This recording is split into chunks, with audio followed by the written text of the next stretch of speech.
Vamos continuar olhando para o cenário internacional, mas vamos para os Estados Unidos para falar um pouco da guerra da Ucrânia. Porque o governo norte-americano ficou do mesmo lado da Rússia em uma votação do Conselho de Segurança da ONU sobre o fim do conflito.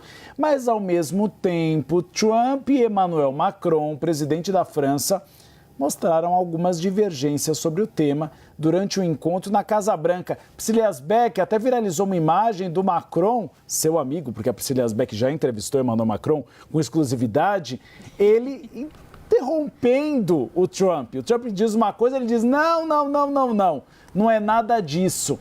Eu gostaria que você falasse também dessa votação, porque o Brasil ficou em cima do muro, o Brasil também não se posicionou.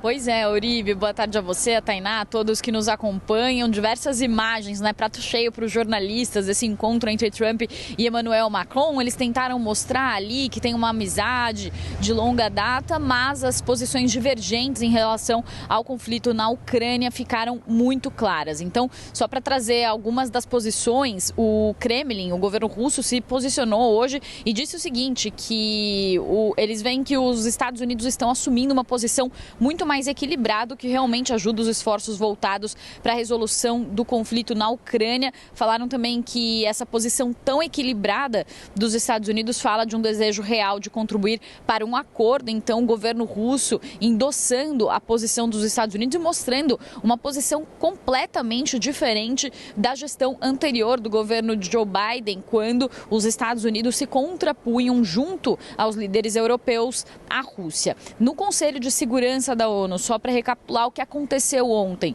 os Estados Unidos conseguiram aprovar uma resolução pedindo a paz, mas sem chamar a Rússia de agressora. No Conselho de Segurança da ONU são 15 membros, 5 deles têm assentos permanentes e eles têm poder de veto sobre essas decisões. O Reino Unido e a França se abstiveram, com isso essa resolução chegou a ser aprovada. A Rússia e a China aprovaram também as aprovações vieram de 10 países, mas Reino Unido e França mostrando que não concordam com essa posição dos Estados Unidos de não chamar a Rússia de agressora. Também houve votação de outras 2 resoluções no Conselho de Segurança da ONU, uma delas proposta pelos Estados Unidos, que teve várias emendas, e uma proposta pelos ucranianos e pelos europeus, que não teve o apoio dos Estados Unidos. Então, ontem foi um dia em que ficou muito claro, ficaram muito claras essas divergências entre os Estados Unidos e os aliados europeus, e isso reflete melhor, talvez,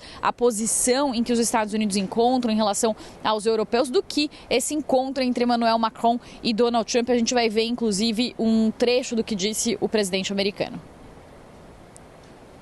Our meeting today is to end another battle, a really horrible one, a war, something that we haven't seen since the Second World War, that is ravaging European soil, the deadliest and most destructive conflict that one can imagine. I've seen the pictures, I've seen the satellite photos and lots of other photos, and it's a horrible thing that's happening.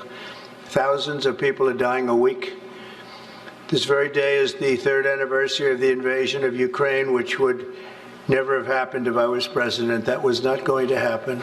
Our focus is on achieving a ceasefire as soon as possible and ultimately a permanent peace. My meeting with President Macron today was another important step forward in that sphere, because he's been very much involved right from the beginning in trying to get it over with, and we're going to get it done.